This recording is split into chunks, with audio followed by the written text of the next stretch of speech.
حدوداً با آموزش‌ها و روش‌های پریدن از هواپیما آشنا شدیم، باید با تجهیزات اسکای دایو هم آشنا بشیم که ما به اینجا دیتیل تجهیزاتی که برای این کار استفاده میشه رو با شما بررسی میکنیم.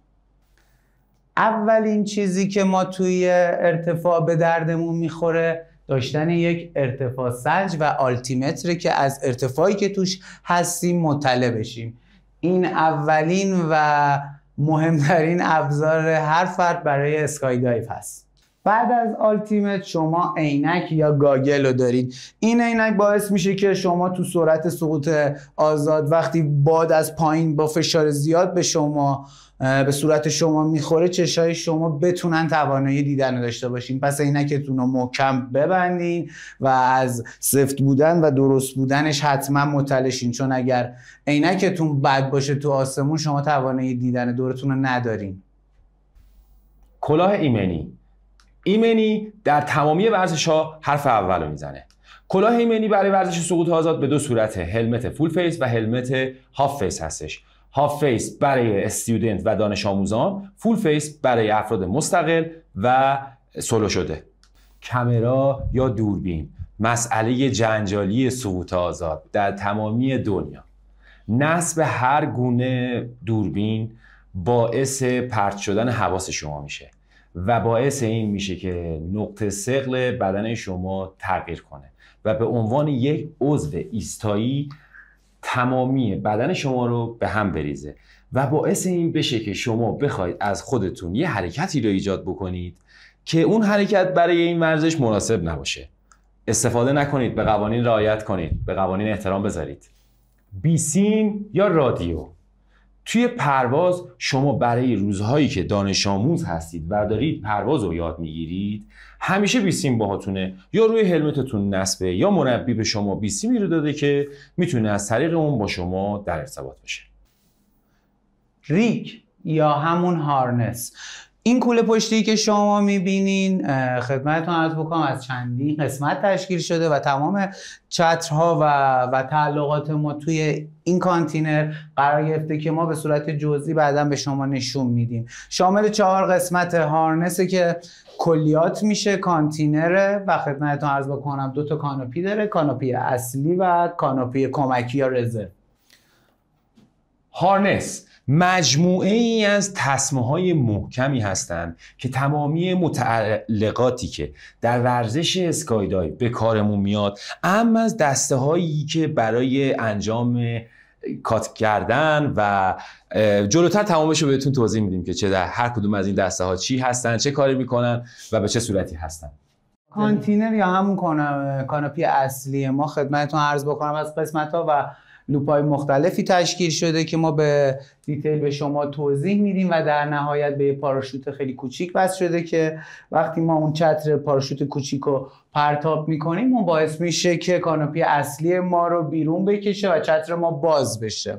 کانوپی اصلی یا چتری که بالا سر ما وا میشه و ما با اون تا پایین پرواز میکنیم و یه لند امن رو داریم.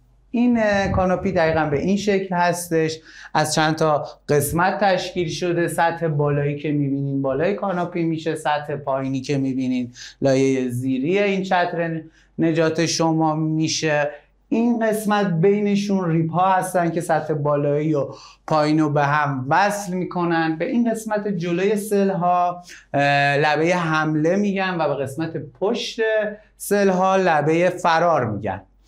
این انتهای چترم از طریق 2 تا پارچه به اسم استابلایزر انتهای هر سمت چتر ما هستش. خب باید خدمتتون عرض بکنم حالا که سطح کانوپی بالا رو شناختیم، این کانوپی از طریق یک سری لاین و 4 تا رایزر به هم وصل میشن. 2 تا رایزر ما جلو هست، 2 تا رایزرمون عقب هست. روی رایزر عقب 2 تا دسته زرد رنگ داریم که بهش تاگل میگن به اصطلاح و باعث فرمانپذیری کانوپی شما میشه.